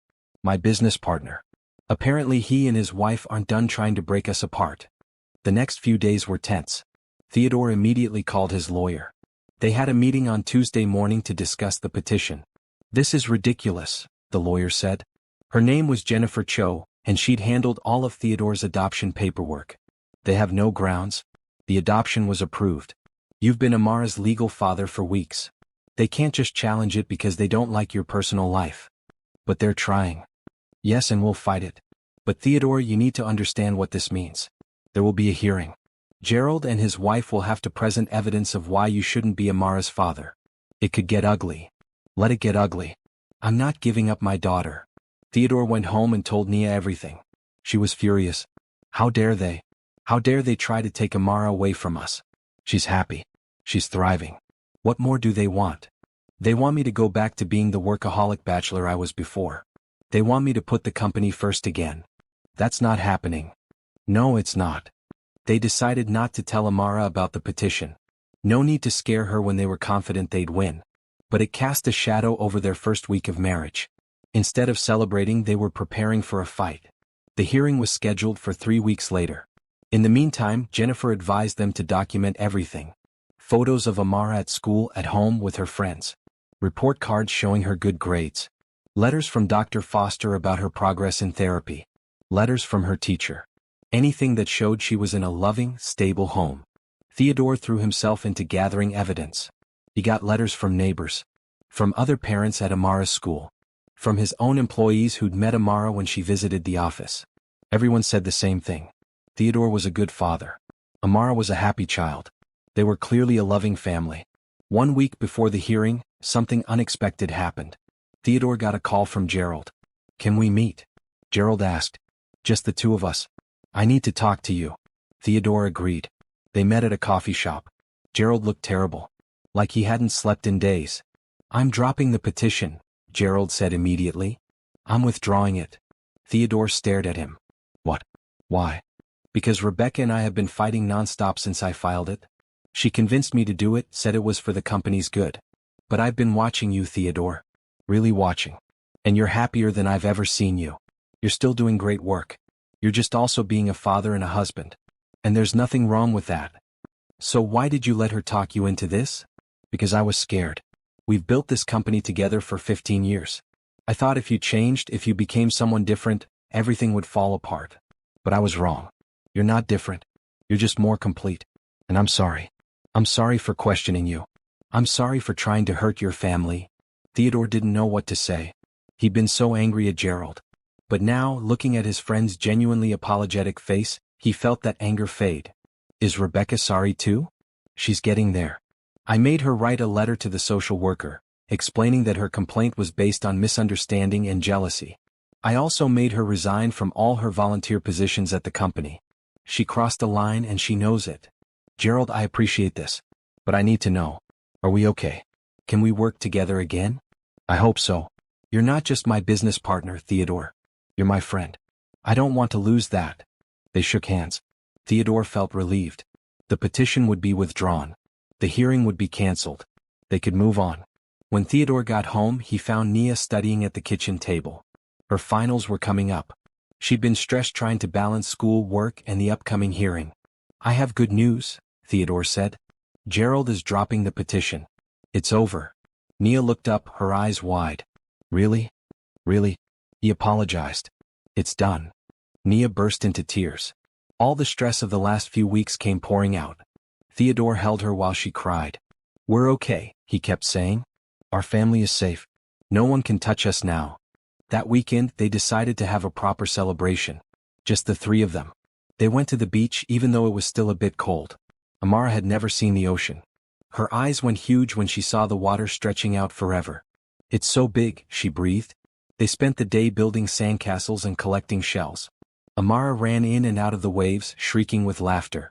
Theodore and Nia chased her, all of them getting soaked. At one point, Theodore looked at Nia. The wind was blowing her hair. She was laughing at Amara's antics. She looked so beautiful and happy and free. "What are you thinking?" Nia asked, catching him staring. "That this is everything. This moment right here. This is everything I ever wanted without knowing I wanted it." "Me too." That night, they got ice cream and watched the sunset over the ocean. Amara sat between them, content and tired from the day. "Can we do this every year?" Amara asked. "Come to the beach? As a family tradition?" "Absolutely," Theodore said. "Every year. I promise." When they got home, Amara was so exhausted she fell asleep in the car. Theodore carried her up to the apartment and tucked her into bed without waking her. Then he and Nia collapsed on their couch. They were both sun-tired and happy. "I have something to tell you," Nia said. She sounded nervous. "What is it?" "I wasn't going to say anything yet. I wanted to be sure. But I can't keep it to myself anymore." "Nia, you're scaring me." "What's wrong?" "Nothing's wrong. Actually, something's very right." She took his hand and placed it on her stomach. "I'm pregnant. We're having a baby." Theodore froze. His mind went completely blank. Then it started racing. Pregnant. Baby. They were having a baby. "Are you sure?" "I took 3 tests. And I went to the doctor yesterday. I'm about 6 weeks along. I got pregnant right around the time of the wedding. Maybe a little before. We're having a baby." Theodore said it out loud, testing the words. Then he started laughing. Pure joy bubbling up. "We're having a baby." Nia was laughing too, crying at the same time. "Are you happy?" "I know we said we'd wait a year, but..." "I'm happy. I'm so incredibly happy." Theodore pulled her into his arms. "When are you due?" "Late November. Right around Thanksgiving." "Amara's going to be so excited." "Should we tell her soon?" "Let's wait until you're 12 weeks. Make sure everything is okay first. Then we'll tell her together." They spent the rest of the night talking about the baby. Boy or girl? Names? How would they set up a nursery? What would Amara think about being a big sister? "She's going to be great at it," Nia said. "She's so loving and caring. She gets that from you. And from you. You taught her that it's okay to love. To trust. To let people in." The next few weeks passed quickly. Nia's morning sickness started. She was exhausted all the time. But she was happy. Theodore doted on her, making sure she ate properly and got enough rest. They told Amara about the baby when Nia was 12 weeks along. They sat her down in the living room one Saturday morning. "Amara, we have something very exciting to tell you," Theodore said. "What is it?" Nia took Amara's hand. "You're going to be a big sister. I'm having a baby." Amara's eyes went huge. "Really? A real baby?" "A real baby. They'll be here in November." "Will it be a boy or a girl?" "We don't know yet. We'll find out in a few weeks. What do you think? Are you excited?" Amara thought about it seriously. "Will you still love me when the baby comes?" "Oh, sweetheart." Nia pulled Amara into her lap. "We will always love you. Always. You're our first child. You made us a family. Nothing will ever change that. The baby will make our family bigger, not replace you. You promise?" "We promise," Theodore said. "You'll always be special to us. You'll always be our Amara." Amara smiled. "Then yes, I'm excited. I'm going to be the best big sister ever." And she was. As Nia's pregnancy progressed, Amara was involved in everything. She helped pick out names. She went to ultrasound appointments. She talked to Nia's growing belly, telling the baby about her day. In July, they found out they were having a boy. Theodore was overjoyed. A son. He was going to have a son. Amara was excited too. She immediately started planning what games she'd teach him. They prepared the second guest room as a nursery. They painted it a soft blue. Bought a crib and a changing table and all the things babies need. Amara helped pick out toys and books. Theodore cut his work hours down even more. He wanted to be there for every moment. Nia took maternity leave from her nursing job but continued with her classes online. She was determined to finish her degree. In late October, on a Tuesday night, Nia went into labor. It was early but not dangerously so. Theodore called their neighbor to stay with Amara, then rushed Nia to the hospital. The labor lasted 14 hours. Theodore stayed by Nia's side the whole time, holding her hand, encouraging her, telling her she was strong and brave and perfect. At 2:30 in the morning on November 2nd, their son was born. 6 pounds 8 ounces. Healthy and loud and beautiful. They named him Daniel Thomas Harrison. Daniel for Nia's father, who she'd never met. Thomas for Theodore's father. A name that honored both their pasts while looking forward to their future. Theodore held his son for the first time and cried. This tiny person. This perfect little human. He was a father. Not just to Amara, who he loved with all his heart, but to this baby boy who looked like a combination of him and Nia. He's perfect, Theodore whispered. He is, Nia agreed. She looked exhausted but happy. We made a person, Theodore. We made a life. The next day they brought Amara to the hospital to meet her baby brother. She was nervous at first, but when she saw Daniel, her face lit up. He's so tiny. Can I hold him? Theodore helped Amara sit in a chair and carefully placed Daniel in her arms. Amara looked down at the baby with pure love. Hi Daniel. I'm your big sister. I'm going to teach you everything. I'm going to protect you and play with you and love you forever. Theodore took a picture. Amara holding Daniel for the first time.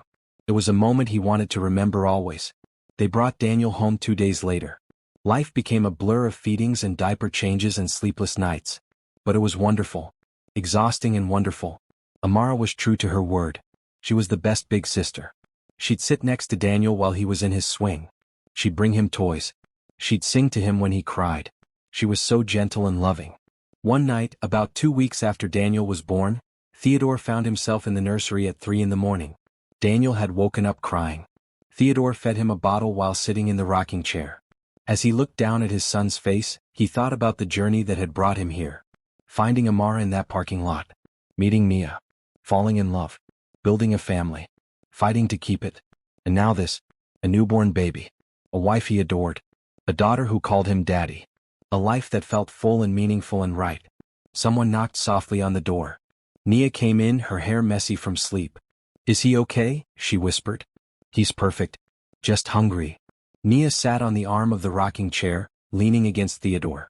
They both looked down at Daniel. I can't believe this is our life, Nia said. 2 kids. A family.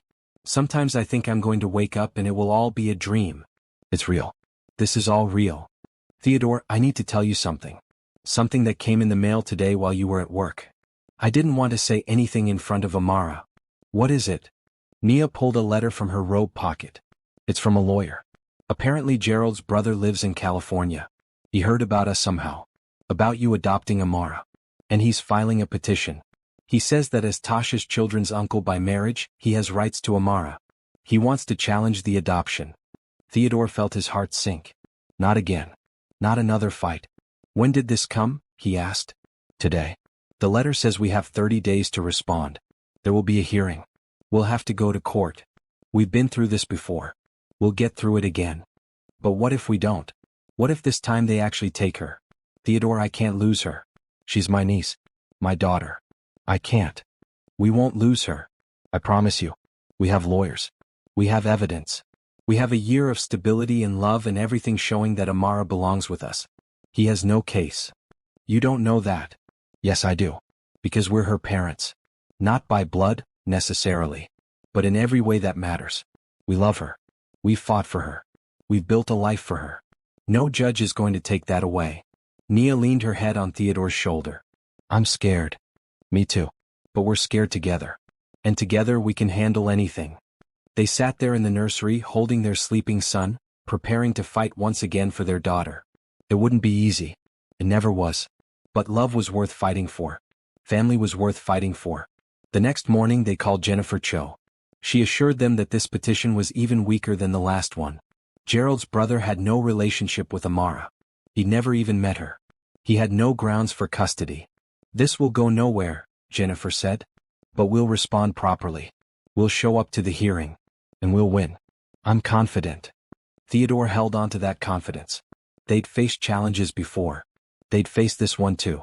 And they'd come out the other side stronger. That night, after Amara was in bed and Daniel was sleeping, Theodore and Nia sat on their couch. Their couch where they'd had so many important conversations. Where they'd fallen in love. Where they'd planned their future. Whatever comes, Theodore said, we face it together. Together, Nia agreed. We're a family. Nothing can break that. Not petitions or hearings or people who don't understand. Our love is stronger than all of it. I believe that. Good. Because it's true. They sat together in the quiet, both of them thinking about the road ahead. It wouldn't be easy. But the best things in life never were. And this family, this beautiful, complicated, hard-won family, was the best thing either of them had ever known. As they sat there, Amara appeared in the hallway. She couldn't sleep. "Can I sit with you?" she asked. "Always," Theodore said. Amara climbed between them. They wrapped their arms around her. Their first child. Their brave, loving, resilient little girl. "I love you both," Amara said. "And I love Daniel. We're the best family." "We are," Nia said. "The very best." And in that moment, holding his daughter with his wife beside him and his son sleeping down the hall, Theodore knew that whatever challenges came next, they'd face them together. As a family. United by love and strengthened by every obstacle they'd already overcome. The road ahead might be uncertain. But their commitment to each other was absolute. And that, more than anything, was what mattered. The future stretched before them. Full of possibility. Full of hope. Full of love. And whatever came next, they were ready.